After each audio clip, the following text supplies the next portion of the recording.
პოლონეთი გერმანიის საზღვარზე სამგზავრო მატარებელი ამ დრომდე დაკავებულია ტრანსპორტით საქართველოსა და რუსეთის მოქალაქეები სტრასბურგში გამგზავრებას ცდილობდნენ. ინციდენტი ლეგნიცის რკინიგზის სადგურზე მოხდა. რუსული მედიის ცნობით საქართველოს მოქალაქეები და ჩეჩენი და ინგუშელტოლვილები პოლონეთში მდებარე დროებით თავშესაფარში არსებულ გაუსაძლისი პირობების გაპროტესტებას აპირებდნენ. მათ ვროცლავი დრეზდენის მატარებელი გერმანიის საზღვართან გოჟელეცის რკინიგზის სადგურზე გააჩერეს. პოლიციას მგზავრების წინააღმდეგ ძალა არ გამოუყენებია, რადგან ლტოლვილებს შორის 60-მდე ბავშვია. ხანგრძლივი მოლაპარაკების შემდეგ 230-მდე კავკასიელი სამართალდამცავებს დაემორჩილა და მატარებელი დატოვა. მგზავრებს შორის საქართველოს 30 მოქალაქეა. პოლონელები ღორებს უკეთ ექცევიან და უკეთ კვებავენ ვიდრე ჩვენ. ეს მართლა ასია. ჩვენ შვილებს იოგურტებს აძლევენ, რომელსაც ვადის გასვლამდე 2 დღე აქვს დარჩენილი, ან და სულაც ვადა გასულია.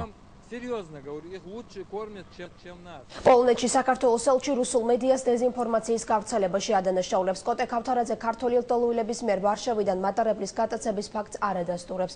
დიპლომატის განმარტებით საქართველოს 30-მდე მოქალაქე სხვა ქვეყნის წარმომადგენლებთან ერთად ვარშავაში ჩასვლას უბილეთოდ ცდილობდა. მემანქანე მგზავრების ტრანსპორტირებაზე უარი თქვა. ელჩის მტკიცებით ლტოლვილის სტატუსის მქონე ადამიანებმა მატარებელი დატოვეს და ამ დროისთვის ისინი პოლიციის განყოფილებაში არიან გადაყვანილები.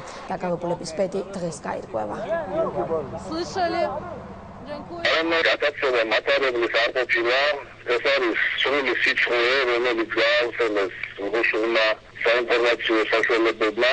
მაშინ საქართველოს მოქალაქეებს, ისევე როგორც სხვა ქვეყნის მოქალაქეებს, რომლებიც იქ იმყოფებოდნენ, არ აღმოაჩნდათ ბილეთები და მათ უარი განაცხადეს როგორც ბილეთის შეძენაზე, ასევე მატარებლის დატოვებაზე და სწორედ ეს გახდა მატარებლის გაჩერების მიზეზი. საქართველოს მოქალაქეებმა, ასევე სხვა ეროვნების მოქალაქეებმა, მიგრანტებმა დატოვეს უკვე მატარებელი.